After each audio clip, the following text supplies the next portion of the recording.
Welcome back, it's great to see you again. In this series, I'm going to teach you a couple tools that are going to help you overcome the fear of speaking up, to help you become the master of your communication anxiety whenever it arises, which is something that affects all of us in many different ways. So let's dive straight into our toolkits.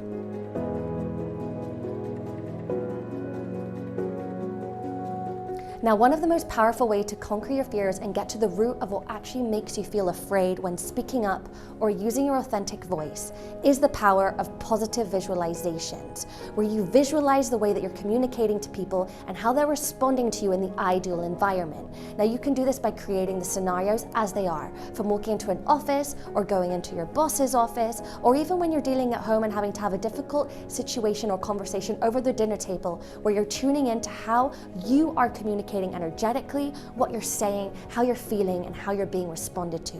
Sometimes you really have to train the way that we're talking to people and train the way that we're communicating so we feel more intentional about what we're trying to say instead of going into the unknown. So try this and train it and play with it like it's your own made-up movie.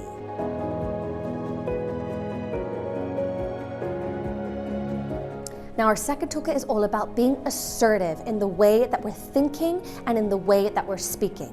Cognitive assertiveness. How do we achieve this? Through role playing. Now, you can do this in a very simple way by role playing with yourself in the mirror or in environments or with people where you're just practicing the way that you want to communicate and change your communication style as well. By role playing and finding ways to intentionally change the way that you communicate, you can then get yourself more comfortable and feel more assertive in your communication style. So role play with yourself or choose a colleague or someone from your family that's going to help you feel understood when it comes to the way that you want to speak up for yourself. Try this at home and see what happens.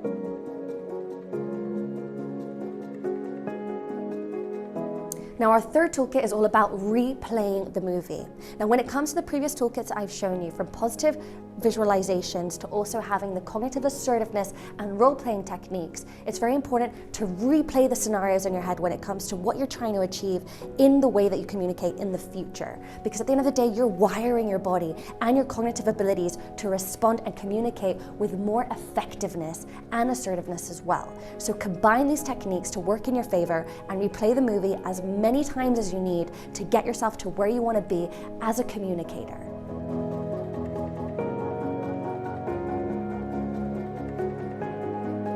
As we conclude, remember that your voice is such a powerful tool for you to use as an instrument to achieve what you want and what you ultimately desire out of work and life. So we hope you enjoy using these toolkits, and if you want access to more tools and information that's going to help you excel and achieve more when it comes to well-being at work and even in life, please tune into the CogniFit Wellbeing platform for access to more of our content.